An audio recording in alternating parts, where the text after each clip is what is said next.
Howdy, hot shots. Beaming to you from Not a Financial Advisor land with not financial advice. It's Kevin with Earth 2 Mastery, and tonight we try to take over the world. So I'm here with an Ecomi update. You see, we're up to 1.25 cents. It's just been booming. Can't stop this wagon. OMI has been moving fast. I personally want it for its long-term potential. I'm looking at holding it, all due to the VeVe app. I didn't find the coin and then find the app. I found the app and then I found the coin. So this channel is all about virtual investing, whether it be on earth2.io, in some cryptocurrency, or NFTs. And so this is very exciting to me because this checks off a few of the boxes that I like, which is gaming, NFTs, and cryptocurrency. It's all wrapped into one. So I like the coin. Let's look at what it's been doing. You can see the upward trajectory that we're on. It was based there for a while. We should have been loading up there because now it has gone completely haywire. Is it going to stay where it is? I highly doubt that we're going to go below a penny, but of course, if you listen to me, you're going to lose all your money. So what do I know? I'm not selling. I told Gag, I said, hey, Gag, that's my great Aunt Gertrude. I said, Gag, diamond hands here, baby. Diamond hands, ain't no paper hands in this household, so this is what we're doing. Okay, what I want to talk to you today about is how the licensing is going to cause this to grow exponentially. Okay, this is an example of what I'm talking about. It's an article that was put out on the 12th from comicbook.com, and it's talking about DC Comics enters NFT craze by selling digital Batman statues. I got a Batman yesterday, so I'm really stoked about that. One of those black and white Series 2 Batmans. I was him-hawing around and didn't get a Series 1. I guess I should have. I really him-hawed around and didn't get a Stay Puft Marshmallow Man, and then all of a sudden they were all gone, and that was a bummer because I used to have a Stay Puft Marshmallow Man phone when I was a little kid. You know, for kids that don't know that you can have a phone on a cord. Anyway, it says, with the meteoric rise in popularity of platforms like NBA Top Shot, which I guess is crashing right now, right? So things can crash. And Nifty Gateway, and artists like Boss Logic auctioning off his Avengers fan art for thousands of dollars, it should come as no surprise that companies like DC Comics are getting in on the NFT craze with the launch of a new Batman black and white digital statues. Okay, guys, so what this situation is, though, other people can get licenses and then they could come into the market and compete with VeVe, but they don't have the years of preparation that VeVe has ahead of time, and they don't have Alfred Kahn, who was very instrumental in getting them a lot of these licenses. The nice thing about this app is that it isn't restricted to one brand. It's like the Netflix of NFTs. What that's going to do for us is cause cross-license integration.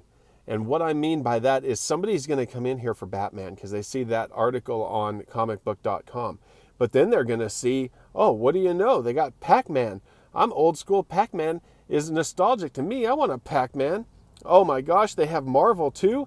So comicbook.com writes an article, but next thing you know, they're getting into gaming. They're getting into General Motors. They're getting into Game of Thrones, a show from HBO.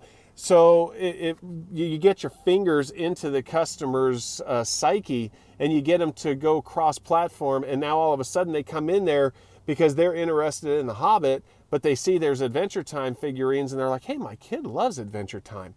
And that's how it's going to grow exponentially, because when somebody comes in there, they're not just going to come in there and see the one collectible that they want and then stop there. Once they've gotten their collectible, they're going to go and find other collectibles that they like too. But that's going to cause tons of marketing hype around the app, because comicbook.com wouldn't write an article about a Game of Thrones figurine, right? An HBO article isn't going to have an article about a Nintendo figurine. A Nintendo article isn't going to have a article about General Motors, and Car and Driver isn't going to have an article about Marvel superheroes. But once you get somebody in there from a General Motors article, they're going to see Marvel and they're going to go, hey, I love Wolverine. I got to have that collectible. That's me. I'm waiting on Wolverine. Anyway, that's how I feel like there's going to be exponential growth, because it's not like they're just going to come in there and then stop with the one thing they came from. They're going to come in there and see that there's a bunch of other stuff. Now, A lot of people are telling me that they don't understand digital collectibles. Everybody I talk to in real life and not here on YouTube, where you guys are smarter than everybody that I talk to says that this is a hype and that it's going to go away. Hey, I understand there's NFT hype right now. NBA Top Shots was way overpriced and now it's coming back into reality. Some of the art I think is overpriced and it's going to come back into reality. But as far as I'm concerned, digital collectibles are here to stay. You don't have to take care of them and they can't get torn up. So I'm going to have to do a whole video on the values that I see in digital collectibles and why I think it's the future. But right now we must be early because everybody's telling me that I'm dumb for even being interested in them. So I just wanted to do this quick video on why I think that the family of licenses that VeVe has is what's going to be the cause for exponential growth. And it's not just because one license is going to be insanely popular, although it could be. It's because once they get in there for one license, they're going to be shopping with the other licenses as well, which other apps are not going to be able to replicate before VeVe is so popular that they really don't have any competition anyway. This is the Netflix of NFTs. I think that's the developers' goals. I think I could see that coming to fruition. And then they're going to have gaming and staking and they have a cryptocurrency. The community that surrounds this project, I think, is just going to grow and be huge, and they're going to cross promote all of the stuff within it. They're going to be promoting the wallet, they're going to be promoting the cryptocurrency, they're going to be promoting the collectibles, and probably whatever games they come out with too. So that's why I'm excited for this project and hodling long term. Obviously, if it goes to $1 tomorrow, I'm going to sell anyway.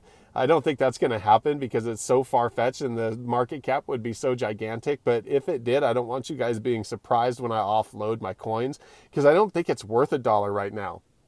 But as long as it just stays around, a penny or 2 or 3 pennies, I'm holding it long term because I want it to burn and create extra value.